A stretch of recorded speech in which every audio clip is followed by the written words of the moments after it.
Hey everyone, Sycra here, and I'm here with the amazingly talented and skilled artist Taptara. Hi. Why don't you introduce yourself a little bit and just Um. Yeah, I'm Zia. Hi guys. How are you? um, so for people who aren't familiar with your work, you're the founder of the artclasses.com.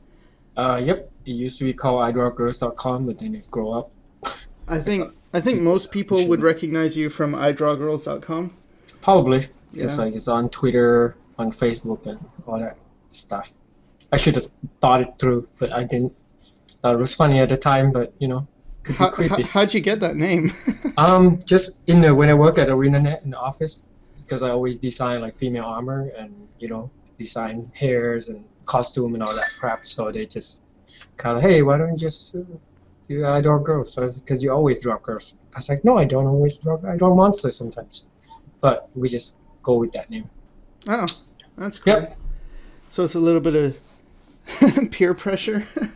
Yeah, somewhat. And the domain was available, so my well, scoop it. So I got to confess, like you are one of my art heroes. I probably Thanks. You also have come a long way. It's like I seen you a few years ago, and now your art's like, whoa, that's pretty awesome. I Oh, remember you from Cygen, probably like back in 2003. oh crap. That's where I got to know you. I used a Oh, different name. that's when Jamie Jones and Yeah, that's when Craig Mullins used to actually post. yeah, Oh Mullins. Oh man, my God, those guys. They're so crazy. John crazy. Jamie apparently working on Superman right now, and Richard, Richard Anderson. I think Right. he's working on some movie, and Doc's working on the new movie coming out, the Pacific Rim. Yeah, those are all my coworkers. They're really good. I'm like here doing nothing, just hanging out. No movie for me. No, no, but where are you working right now? Oh, I'm just working with Square and Enix on new stuff. I don't know I don't know what it is yet. I can't say what it is yet, but Right. yeah, So, yeah, it's a new no, but project. that's cool. Yeah, Um, and then Kekai is working on Bungie with Halo. Not right, Halo. Halo is gone now. Halo is with Microsoft, so Bungie. right. All those guys are like awesome. Yep. So, you got a lot of friends in high places. No, we all used to work at the internet. Just they started as a small company, but apparently we just have a really good art director that hire a bunch of people who are better than me, and then I learned a bunch from a lot of them. Who's the art Yeah. director? Is it Daniel Doshi? Yep, Daniel Doshu. He's still there. I still like see him. I saw him a few weeks ago when I went to lunch, and he's just walking by, so it's cool. What's it Yeah. like working for him? Because I Uh, saw him at a conference and he's like a pretty intense guy. yeah, you could say that. But he's a good boss. He'll teach you. He teach me a lot of stuff. He taught me like pretty much more than half of the stuff I know right now. So Wow. it's like it's not like official teaching. It just they would just come around. He's just like, hey, maybe you should change this, change that, and then it would be a bit better if you change the lighting or the skin color or whatever it is. He has an eye for things. That's why he's an art director. Right, right. Yeah, and he always like push you up forward. Like if he know you can do it, he'd be like, hey, it is slacking off work. You should maybe redo it. I was like, okay, yeah. Hmm. All right. So we've been talking a bit about like what you're doing right now, but I actually wanted to begin by going way back to when you started. So right in the beginning, Oh, yeah, way back when. way back when I just used pencil. I was working with Bobby Pontelius. You can I maybe I'll post his blog. He just he was we used to work at a little children game company. We're making game for like Disney and for Pixar 2D. So we like 2D animator. So I don't know anything about like painting, digital painting. That was like back in 2003. Hmm. And now Bobby is working on working with Pixar now. I think Pixar and Disney. He worked. His last movie was Wreck-It Ralph. Oh, Yeah, cool. Yeah, he was pretty awesome. So I learned a lot of animation from that guy. Like we worked together, but he's way better than me. And then I started to get into digital painting, and then Bobby started to get into like a 3D, and then we came and work at ArenaNet together, and then before it would split. Okay, so do you do 3D at all yourself, or? Yeah, yeah. Oh, you do. In the beginning, when I started digital painting, I wasn't that good, so I get on to uh, ArenaNet by doing both concept and then 3D at the same time. And then in the beginning, I just do like creatures or little, you know, things before I move on to the character, like a couple years after. And Cool. then in the end, like by the time I got to like 2007, 2008, I do basically mainly character and armor. And then, Okay. yeah, when it gets a little too hard, like Mudbox coming to get involved, and now they have like a normal map and all that kind of crap. So I have to decide to like, hey, maybe I'll just either be a 3D artist or 2D artist, and I decided to go 2D. So Okay. And yeah, has that been easier or more difficult to um, be? it's easy. It's not like easier or harder. It's like the harder you work on it, or if you like it, then it'll be pretty easy. Like I wouldn't mind doing it like 12 hours a day, and you know. But I don't enjoy 3D that much. I mean, I did, but I don't when you have to like spend um, about a week to get the whole character done. I used to be able to like pull off like one character a day, and then now when you have like ZBrush involved, Mudbox, and all those a bunch of map that layer on top, that's gonna take like a couple of weeks to get a character done, and then I'm not really. I'm more like a quick kind of guy, like concept. That's what we do. But Right. like when I make 3D, I just like whoop whoop whoop, low poly, just make it texture it in one day and done. But yeah, Okay. I need more patience. Oh, to do 3D, you need more patience. Yeah, I think so, or like Okay. more detail oriented. And real quick, I wanted to go over this because a lot of people who talk to me, they say they want to be concept artists, and they'll show me their portfolio, but it's all illustration. So I wanted to just ask you, as someone in the field, what's the difference between concept art and illustration? Ooh, this is well, there's a most concept art. I think I'm the character concept guy, so and I do a bunch of character. You can cross over between character, environment, and illustration. But if you like industrial design guy, you can do a bunch of environmental concept and a lot of high concept. And then, but usually they don't do illustration. But usually, if you do a bunch of character, you can do like book covers. Card games and concept design. So it's kind of overlapping a little here and Hmm. there. It depends on what you specialize in. But I think it's better if you do environmental concept. There'll be a lot more concept, and then you can also like design, like actual things like iPod or um, whatever you use every day, like chair and all those things. So it's kind of it's hard to explain, but once you like get into it, you can decide where you want to go from there. But um, how do I explain? But concept is pretty fun. It's pretty hard to get there, but when you get there, it's pretty fun. Hmm. Okay. But it require a lot of like you have to be fast, accurate, and make it look good. So pretty much concept is more about the idea and Yeah, pretty much. You have to like execute it really well and fast. Sometimes they want um, you have to be able to do like 3 or 4 to pick in a day, and you have to make them look good. And right. then on the illustration, you can be slow, but then still you still have a deadline. Like people will, if you do freelance, people will like, hey, can I have like 20 of these within 2 weeks or 3 weeks? Then yeah. Right.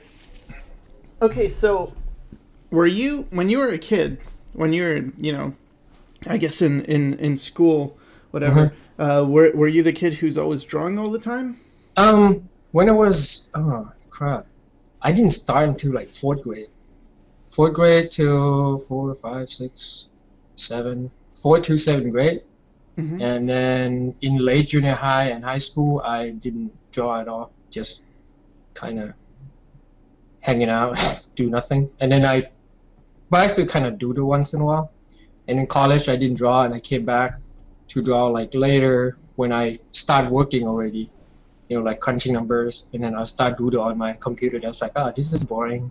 So I just doodle. And then apparently, I don't know what happened. I make a portfolio and I sent it to somebody, and then they found it. So I was like, okay, you want to go work for us? It's like a small game company at first, and then they went down, and I went to work for the other company that worked for stuff for Disney. So I was like, yeah, that's how it got started. But it takes a while. Oh, cool. So you didn't go to an art school per se? No, I didn't. I didn't really go to art school. Yeah, just kind of pick it up here and there. Yeah. So how did you actually then gain the skills? How did you gain the knowledge? Pretty much internet. I just look at a bunch of like people, like Cjun.com or concept art, and then just kind of looking around. But I always like looking at painting, and I always do acrylic or whatever for fun. And then I didn't take it seriously until like 2023. Yeah. Okay. And then I just like when I take it seriously, I just kind of just give it all like 200%, and then until you get there, and then Okay, so catch up. When you say you take it seriously and you put in 200%, what does that actually mean? What does your day look like? Oh, it's kind of like if you work for some company, say you work full time, Right. then you come home and then you just dedicate your rest of the day doing it like almost every day, until you get your portfolio put together. And then once you have portfolio put together, maybe within a year or two, and then you start sending it out, and then or I take a break like 6 months, and then put that all together, and then trying to find the job. It was like a long time ago. I can't remember, but yeah. Yep. And how did you end up at ArenaNet then? The company that we work with, they make game for Disney, it went out of business, and then I just kind of applied, and then they look at my portfolio. So I already have like 2 year experience, and then at the time, that was like way back 2004. I'm not sure, 2003, 2004. And I also make a portfolio for DC Comics so I went down to the convention, and then they kind of picked me up, and then I got a job at Arena at the same time. But then in video game, they pay more. So instead of doing comic, I just like, it's got health insurance and perks, so I just go with Arena. Oh, cool. So you actually could have gone into comics instead. Yeah, but I don't think they pay as much. Not that but I've heard that it's just tons and tons of work. It's just like pages, compare, and you have to get your own insurance. So I was like, screw this. Video game pay more. But so for a while there, you were on freelance though, right? No, I wasn't on any freelance at all before that. I was working with a children game company. Oh, okay. Yeah. And what led you to start iDrawGirls.com and also the YouTube channel? Good question. I was just kind of doing it for fun, and then some people will come to my website and just leave, kind of like email me and ask like, hey, how do you do this, do that? And then plus, throughout the years, I'll always go look at Spard, Plow, David Lovey, and Darkman Die. A bunch of those guys' website, they have like a step-by-step, which is sort of like a step 1, step 2, step 3 in an image. And I saw some video, like on YouTube or on some Norman or something. And then I kind of like start, way back in the day, they don't have these kind of things. So I was like, I might as well do it, on YouTube so people can like see the process. That's how I learned, because I didn't, officially go to school. So that's how I learned. So I kind of like, maybe I'll, pass that on to somebody. Maybe somebody like me will pick it up, and then they'll be better. Yeah. Right. So you weren't really thinking in terms of using it to make money or anything. That come after. You just kind of like, I didn't know it could, but then you start kind of, it become like a hobby that like YouTube pay a little bit too, so it's kind of it's not bad. Right. And you were one of the first guys, I think, who was offering tutorials that were like $10 and you could get the whole thing. And it's Yeah, like 3 hours of content. I remember when I first started picking up your tutorials, and then you yeah, had because like, like when I got from the normal DV, they were like $45 or $50 or something. So I was like, oh my god, this is expensive. So I just might as well make a little one for people who's like, hey, if you want 3 hours, then this is what I do for work, and so I just so a lot cheaper. It might not, yeah. So I okay. just kind of learned from those, and then spending 3 hours, and then on the tutorial, and then I was like, maybe I just give it that sort of, so it's easier for people because back then YouTube didn't have. Back then you can post like 6 minutes on YouTube. When I started this website with the longer video, Right, remember, right. like way back, yeah, Yeah, there's like you there can't was a even have limit 10 minutes. Yeah, there's unless like you were a 6 minutes. partner. And then if you're a But no, partner. even if you're partner, because I've been partner since the beginning. But even if you're partner, you still only can have like 6 minute time frame. Oh, Yeah, wow. Yeah. So then yeah, it forces you to make a very compact video. yeah. Because I think you can be a partner. I was a partner since I have like 5,000 subscribers, Hmm. and then yeah, and back then you used to only have like a 6 minute max or something like that. But now you can have like 2 hours, I think. I saw someone Yeah. posted like a 6 hour hangout they Oh my did god, on that's so YouTube. long. So Yeah. My yeah. last video was like 20 minutes, I think. That was like the longest one I ever made on YouTube. Yeah. So something that I find interesting about your work is that it seems like you have your painting, and then you do have that comic influence. And Oh yeah. you did Kapow Express.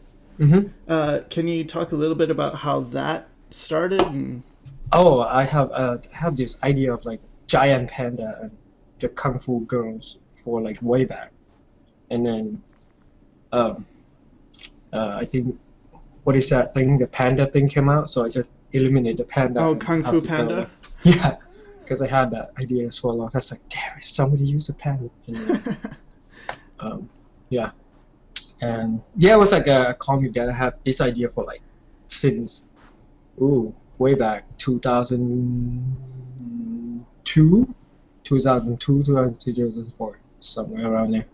I never finished it. It just started in the head, and then I working, and then I have to work, and a bunch of people like I was gonna work on it, but then now there's a bunch of freelance coming in, and never get a chance to really do it. But eventually I'll finish it. Eventually. So do you have, because you mentioned some of your influences, and a lot of those were like on the concept side or the painting side. Do you have influences from the comic book side as well? That Comic book side, probably when I was growing up, because I was growing up in the Far East. There's mostly manga and then Chinese comic book. They're kind of different. Usually, I read growing up probably Dragon Ball, City Hunter, Cobra, Sanctuary, Crying Freeman, a bunch of different variety, and that's a lot of them. 10, 20 years ago, I can't remember it, but that's as far as I. And probably my favorite guy was the guy that do Crying Freeman, and the guy that do Cobra, the space pirate, and Toriyama Akira was sort of my favorite too, and then the Ghost in the Shell, sort of. But I lean toward more a realistic style way back. I mean, I like manga style. I like Ranma. That's got a pretty good style. But I try to lean toward like City Hunter, or the guy that did the Blade Immortal was pretty good too. It's a more recent one. But right. then if you look at the Space Pirate Cobra, those are leaning toward more realistic stuff. And then Crying Freeman or Sanctuary, those are leaning toward a little off. But they're also manga, different kind of manga. And that's why when people over here say manga and they don't really see what they have over there in Japan, and or in Taiwan, Hong Kong, they have a bunch of realistic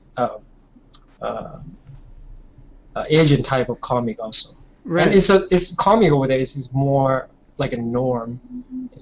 It's not like, hey, you have to go to a comic book store. It's on a newsstand. You can just, when you back to school, you can just buy it, just like a newspaper. Right. Yeah, Did you also read like kung fu novels? yeah, pretty much. Way back was Storm Rider. Yeah. So I don't think I asked. What country did you grow up in? China, and then Bangkok, and then went to Britain, and then I came here. Oh wow, so you moved around a lot. So was it all your family moving around, or? It depends on the place. It's kind of a long story, complicated. But originally, I'm from Fujian. Okay. Yeah.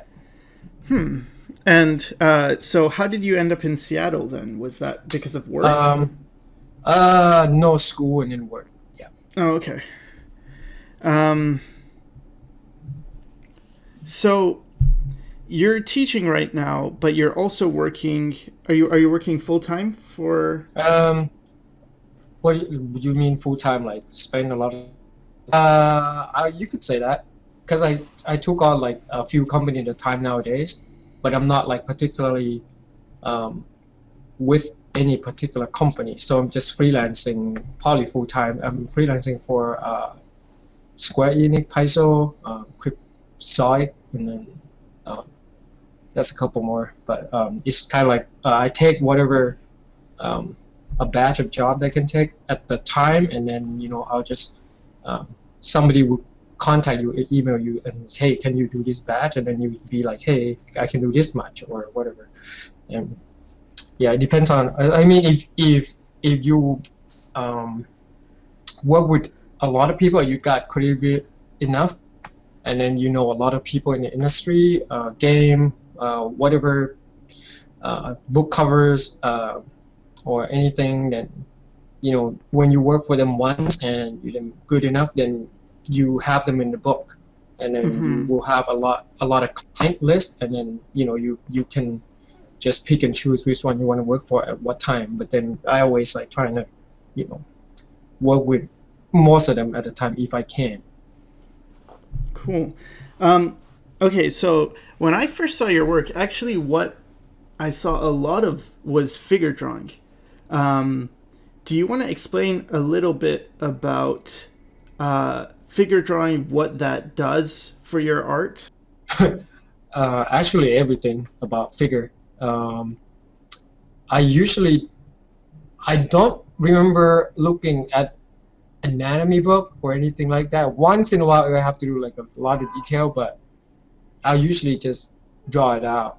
And live drawing will help you understand like how muscle overlap and how the body really actually work, especially when you are an animator, like 2D animator, or and you draw, you have to like make a frame really quick. So it helped a lot with the figure, yeah. And usually I like doing gesture the best because I don't have a lot of patience, and then I like speed painting. So that's and then when it's a longer pose, I tend to kind of slack off and not doing really well. That's why I'm not a really good 3D artist, because it takes a lot more time. Yeah, I mean, sounds like you don't have a lot of patience. No, I don't. It's just like whoop it out really quick and then it works. So it doesn't. That's all it is. Yeah, I hear you. I Yeah. can't stand tedious rendering. Yeah, it's a lot. It's a lot of work for like if you concept artist, you have to like just boop boop. But sometimes there are some exceptional, like if I have to do like trading cards or book cover, then I'll spend a lot more time on that. But it usually is based on like a really good comp or something. You do like 3 or 4 comp, and if you have a really good lighting, you pick a good one that you really want to work on, and then you work on that. It's a lot better that way because you want to see it done. Yep. Right. So do you still do life drawing often? Yeah. Oh, cool. So you keep it up. And how often? Wake up and usually, probably once a week. Once a week? Yeah. Usually like gesture or I'm not trying. I'm trying not to went over the session that had over 15 minutes. Right. Okay. Yeah. So yeah, usually life drawing places have different timed sessions. You have longer Yeah, play and sessions. in Seattle, there's a lot. There's a university that have that, and then there's a private session that holds. So I can pick to go either Wednesday, Thursday, or Saturday, Sunday, or even Monday and Tuesday. I think you have to look around, Google it, and then you find something. Right. They're everywhere. Yeah. Yeah, and is there any advice you could give to someone who's, let's say someone decides, okay, I'm going to do life drawing, and they go for the first time, and they try drawing the model, and they think, I suck. This isn't working. Every first time or the first year, everybody suck. Right. You have to like stick to it. It's not about of the matter like if you don't want to impress anybody, you just go there and just enjoy it. Right. It's like if you want to go there and like, hey, you want to make it look good. Of course, you want to make it look good, but then it won't. Sometimes it would just be like, hey, it just look the way it is. Like most of the time when I draw, I don't really like them. I just like draw because I enjoy it and I try to make it look better. Like the next time, always get better and better than the last time. It doesn't always happen, but that's what you're trying to do. And that's what That's what I think. That's the purpose of being a good artist, is to try to get better than where you started, or get better than the last point you take it off from. Just kind of like pushing it, because this is art. Art is sort of like an athlete, but there is no end to it, because your physical don't get old. Like if you're a basketball player or a football player, maybe when you pass 30 or 40, your physical can't really push Right. through your prime anymore. But when you're doing art, you can do it like a lot longer time. As long as you keep pushing it, you get better. Right. But until you can't hold brush anymore. Or your it's eyes too bad. fail you, or Yeah. yeah. Yeah, and it's cool that you mentioned like an athlete, because that's kind of how I think of life drawing. It's like weight training.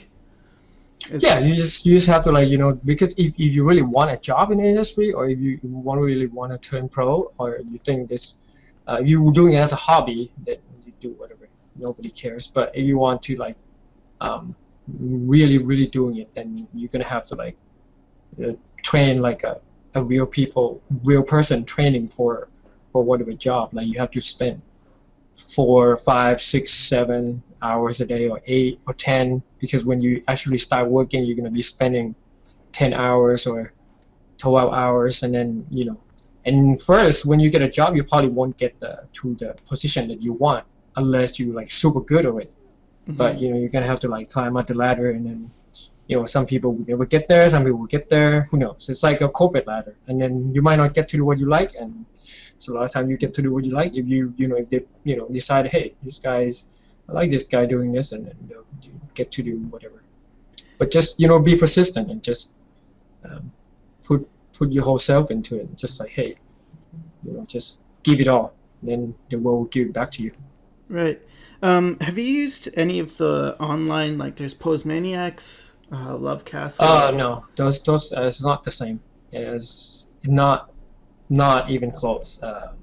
I've seen those like 3D rotating around. It's still on the screen, but when you go to the live drawing, the actual live drawing, and you see a person, you go there a lot all the time, and you just like you see the movement, you see the muscle, you see how the shadow reflects and how the shadow casts, and if you go, and I used to go to a lot of like a light painting session, and then you have to squint and simplify a lot of things. It's nothing like it. It's probably the better than classroom if you're not doing like industrial design, like for illustration or for anatomy. Light drawing is probably the best.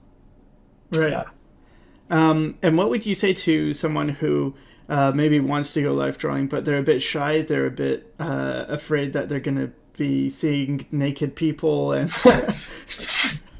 Don't worry about it. It's fine. People do it for centuries. If you're shy, doesn't mean you don't love what you do enough. If you like what you do enough, you do whatever it takes to get to do it. Then yeah. I It's think like the love of drawing. it's kind of funny explaining to my friends who aren't in art, and they say like, "Oh yeah, Yeah, you look at like naked people," and I feel like telling them like, "No, actually, I look at shadow shapes."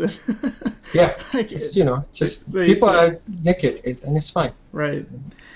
Um, okay, so you have a YouTube audience. Oh, they have a costume session too. Like some of them have like costume session like burlesque or something. If you don't want to see naked people, then you can go to a session that they do costume, usually painting. It's fine. That's Yeah. cool. Yeah. Yeah, so you have a pretty big YouTube following, and I'm sure you get asked certain questions, all the time. Yeah. Most of the time they're the same exact question. Exactly. So, what is your most common, questions, and maybe you could just answer it? What program do you use? And what brush do you use? Right. It's like, great, guys. Thanks a lot. But just read down a little bit, then you find out. But usually I answer them all or try. I attempt. But as for brush, I'm just going to tell you this. If you can use round brush, soft and hard, just use default. And then if you use default and you get the result you want, then you can use whatever brush. That it's not really about the brush. The fancy brush come later. Like in the beginning of like way back when I start painting, I try to use fancy brush. It doesn't work. Just like, hey, you don't really know how the edges work and how value works. So when you have like a bunch of brush and it's just like, oh, we should do this and do that. Without understanding those foundation, it's gonna be really hard. So once you get a hang of like a default, just use round brush or flat brush, then you'll be fine. And those fancy brush will just kind of help you get there faster. Those are like shortcuts. right, so don't rely on shortcuts and learn your foundations. Yeah. I mean, rely on shortcuts when you have deadlines. Yeah. If you don't have any deadlines, just keep learning. Cool. And is there any last advice you want to give? Anything you want to say to viewers? Just draw and paint. Don't do drugs. Drugs are bad. All right, guys. So you heard it here. Drugs are bad, and draw and paint. All right. Well, thank you. Just keep drawing. Thanks so much for talking with me. Thank you for the interview. And this is awesome. And your work had come a long way too, so it's pretty awesome. Yeah, your work is just.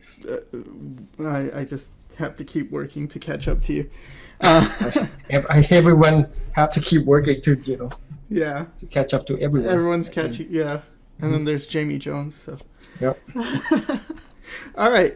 Well, I'm going to leave it at that. And thanks to all the people who are watching this. And again, thanks everyone. Again. Hello. Real quick, where can people find you?